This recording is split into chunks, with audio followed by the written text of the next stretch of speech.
دنیا میں شیعہ مکتبہ فکر ہی واحد مکتبہ فکر ہے جو کسی کی تکفیر نہیں کرتا. باقی بریلوی، دیوبندی، اہل حدیث، حنفی، شافعی، مالکی، حنبلی سب کے سب تکفیر کرتے ہیں. اور یہ بات میں نے آج سے 2 سال پہلے جب آن ایئر کی تھی سب کو برا لگی تھی. تو آپ جا کے پوچھ لیں، آپ دیوبندیوں کے مفتی سے جا کے پوچھ لیں کہ آپ شیعہ کی تکفیر کرتے ہیں، وہ کہیں گے کرتے ہیں. اور اگر وہ ڈھکی چھپی بات کرے نا تو پھر اس کو کہیں آج کل نیا فارمولہ آ گیا ہے. نا اس طرح نہیں. آپ یہ بتاؤ کہ ہمارے علاوہ جتنے فرقے ہیں گرچہ دوست کی ہیں گمراہ ہیں لیکن ایک نہ ایک دن جنت میں چلے جائیں گے، خواہ وہ دیوبندی ہوں، بریلوی ہوں، اہل حدیث ہوں، شیعہ ہوں، چونکہ کلمہ تو سب نے پڑھا ہے. تو یہ آپ کو کوئی بھی نہیں لکھ کے دے گا سوائے اپنے فرقے کے علاوہ. تو اس کا مطلب ہے وہ چھپی ہوئی تقیتاً تکفیر کر رہے ہوتے ہیں، لیکن یہ نہیں کریں گے، اوپنلی کہیں گے. اور آپ دیکھ لیں کہ ہمارے پاکستان سے بریلوی جاتے ہیں نا، امام کعبہ کے پیچھے نماز نہیں پڑھتے، لیکن وہاں شیعہ آپ دیکھیں گے امام کعبہ کے پیچھے نماز پڑھتے ہیں. یہ الگ بات ہے کہ وہ دیکھتے ہیں کہ صرف ماربل کے اوپر نماز پڑھتے ہیں، قالین پہ نہیں پڑھتے.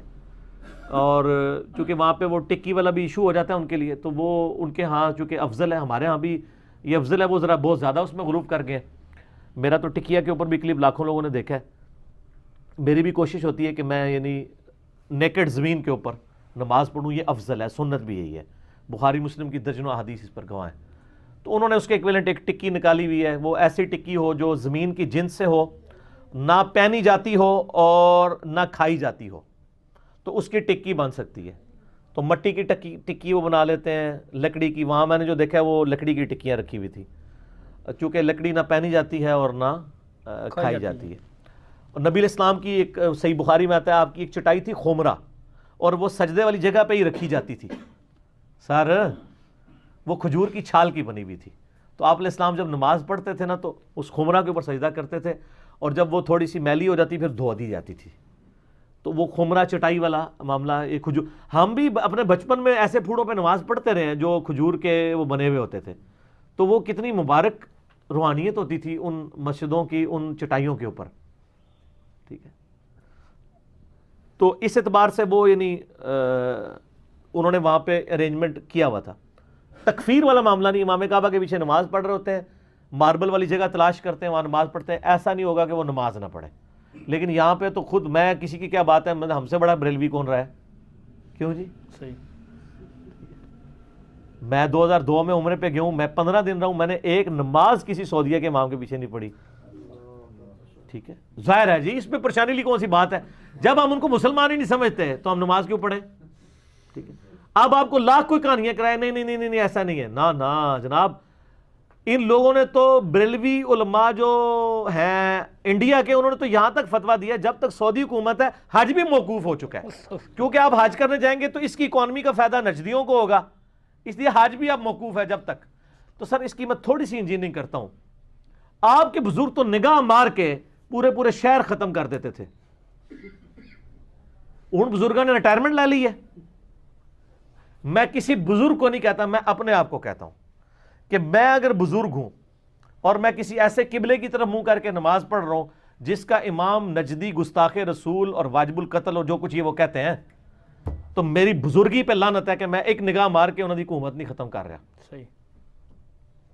میری بزرگی پر لعنت ہے کہ میری بزرگی ہے اور یوٹیوب پہ نبی علیہ السلام کے بارے میں گستاخانہ فلمیں اپلوڈ ہے، میں ایک نگاہ مار کے وہ ڈیلیٹ نہیں کر رہا. صحیح بات. تو 1.5 ارب مسلمان مل کے یوٹیوب سے گستاخانہ فلمیں نہیں ڈیلیٹ کرا سکے تو 1.5 بزرگ بھی نہیں 1.5 ارب وچ. اچھا اس کا بھی وہ جواب دیں گے، وہ کہیں گے جی وہ دیکھیں جی حکم ربی ہے، اللہ کی رضا پہ راضی ہیں وہ. اچھا اللہ کی یہ رضا ہے کہ گستاخیاں ہو؟ نہ، پرانیاں گلاں پرانے بہانے. ہن پائی انجینئرنگ دا دور ہے، ادی انجینئرنگ میں کراں گا. آپ لوگ تو پبلک کو یہ کہہ رہے ہیں جی امام مالک کا قول ہے کہ جی اگر کوئی گستاخ زندہ ہے تو پوری امت کو ہی مر جانا چاہیے. تو پھر یہی قول اپنے ان بزرگوں پہ بھی لگائیں نا. آپ کہتے ہیں دنیا کبھی غوث کتب ابدال سے خالی نہیں ہوتی، تو آپ ذرا جرت کر کے یہ بات بھی کریں کہ ایسے غوثوں اور کتبوں اور ابدالوں کو مر جانا چاہیے کہ یوٹیوب کے اوپر حضور کی ویڈیوز موجود ہیں گستاخانہ اور وہ ڈیلیٹ نہیں کروا پا رہے. ان کی بزرگی کو مر جانا چاہیے. کہیں نا ادھر تو پوری قوم کے ساتھ آپ جو کچھ کر رہے ہیں پچھلے 1.5-2 سالوں کے اندر وہ سب نے دیکھا ہے. تو کدھر گئی بزرگی؟ اور سر کہانیاں نے ہوں تو دسا آپ میڈیا کا دور ہے، کبھی کوئی بزرگ سامنے نہیں آئے گا. بزرگی چیک کرنے کے لیے لوگ کیمرے لے کے پہنچ جائیں گے. اور پکڑی جائیں گی ساری چیزیں. یہ سب کہانیاں تھیں, کہانیاں پکڑی جاتی ہیں.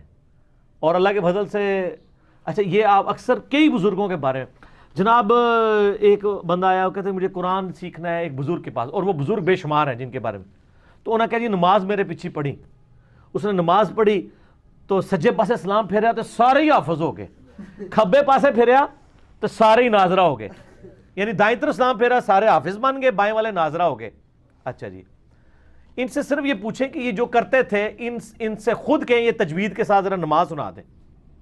ترجمہ نہیں سن رہا ہوتا, سب کو پتہ ہے آنے کوئی نہیں, ترجمہ نہیں, تجوید کے ساتھ صرف نماز سنا دیں. التحیات للہ والصلوات والطیبات تجوید کے ساتھ. قاری بٹھائیں گے دوسرے فرقے کا, تو آڑے فرقے لاتا ہے مٹی پا جائے گا نا, اور پھر تہاڈی غلطیاں کہتے ہیں تسی التحیات بھی نہیں پوری سنا سکتے, سورہ فاتحہ نہیں پوری سنا سکتے. جن کے بارے میں آپ کہہ رہے ہیں وہ آج بھی ہے نا, سجے پاسے اسلام پھیر رہے سارے حافظ. یار نبی علیہ السلام کے پاس صحابہ صوفہ پورا پورا دن پڑھتے تھے, آپ نے تو اسلام پھیر کے سارے حافظ اور ناظرہ نہیں بنایا.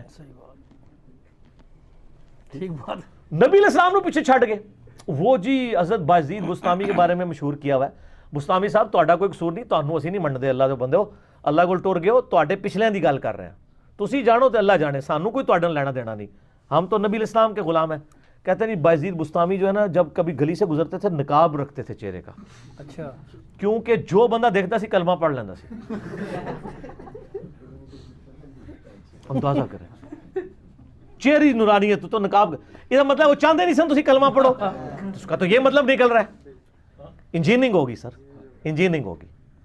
دوسری بات, بازید بستامی کیا خدا کے ریپریزنٹیٹیو تھے دنیا پہ؟ اللہ کا ریپریزنٹیٹیو دنیا میں کون؟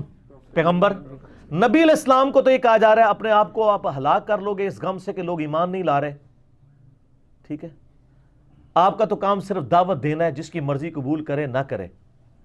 جو نبی غم سے ہلاک ہو رہا ہے اپنے آپ کو, فَلَعَلَّكَ بَاخِعٌ نَفْسَكَ عَلَىٰ آثَارِهِمْ إِن لَّمْ يُؤْمِنُوا بِهَٰذَا الْحَدِيثِ أَسَفًا, سورۃ الکہف کے شروع میں آتا ہے. وہ نبی علیہ السلام, ان کا کوئی ایک صحابی بھی بازید نہیں بن سکا, وہ خود بھی نہیں بن سکے, وہ ہے ہی نہیں تھا, کہانیاں ہیں سر. صحیح بات. دنیا بقدر ایفرٹ اللہ نے رکھی ہے, نگاہ مار کے کچھ بھی نہیں ہونا. نگاہ مار کے ہوتا تو سب سے پہلے ابو لہب کو حضور کلمہ پڑھاتے, حضور کا چچا تھا, سب سے بڑی ہرڈل بنا ہوا تھا. نگاہ کیا مانی, تبت یدا ابی لہب وتب نازل ہو گئی ہے, بالکل صحیح. قیامت تک پڑھی جا رہی ہے, ٹوٹ جان تیرے ہاتھ, بالکل بدوائیں. اس طرح نہیں ہونا میرے بھائی, دنیا بقدر ایفرٹ ہے. تو اس طریقے سے یعنی یہ لوگوں کی نا ایک مینٹالٹی چل رہی ہوتی ہے.